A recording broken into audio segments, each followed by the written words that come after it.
In this video, we present a characterization of bipartite graphs. The characterization we present is the following. A graph is bipartite, if and only if, it contains no odd cycle.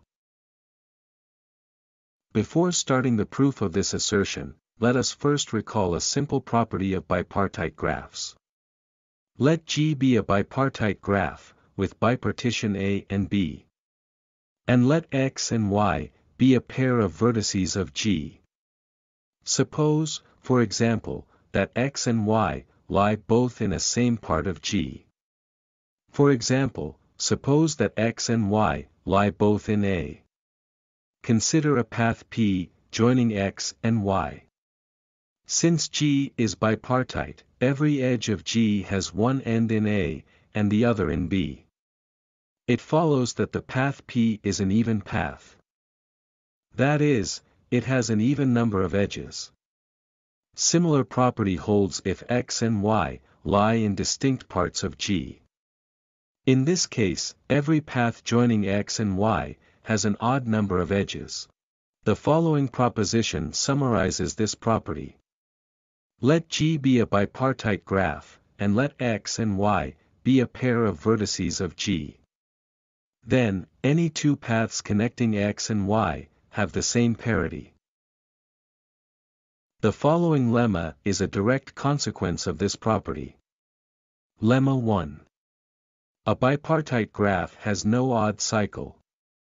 To prove it, let G be a bipartite graph, and suppose that G has an odd cycle C. Let X and Y be any two vertices of C. Then C is the union of two paths joining X and Y, one of them is even, the other is odd. In other words, C is the union of two paths of distinct parity, joining X and Y. This is a contradiction to the proposition. Thus, G has no odd cycle. We now prove the other direction of the main theorem. The proof is based on the following result. Proposition 2. Let G be a graph that has no odd cycle. Suppose that G has an edge E, such that G minus E is bipartite. Then G is bipartite. Proof. By hypothesis, G minus E is bipartite. Let us show that the ends of E lie in distinct parts of G minus E. Suppose that the ends of E lie in the same part of G minus E.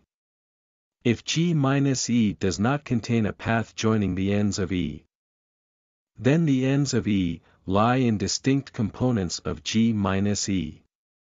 In this case, it is easy to see that G is bipartite.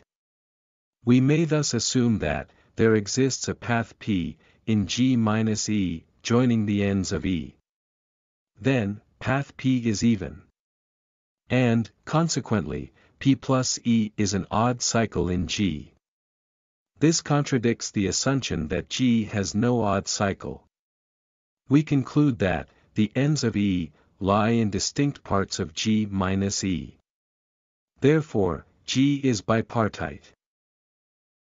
We now use this result to prove the following lemma. Lemma 2. Let G be a graph that has no odd cycle. Then G is bipartite. Proof. By hypothesis, G has no odd cycle. Then, every subgraph of G also has no odd cycle. A graph with no edge is clearly bipartite. Suppose that G has at least one edge. Then, by removing edges of G, one by one, we certainly get a bipartite graph.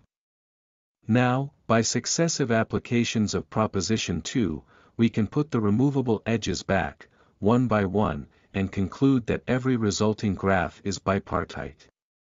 In particular, G is bipartite. Combining these two lemmas, we get the main theorem.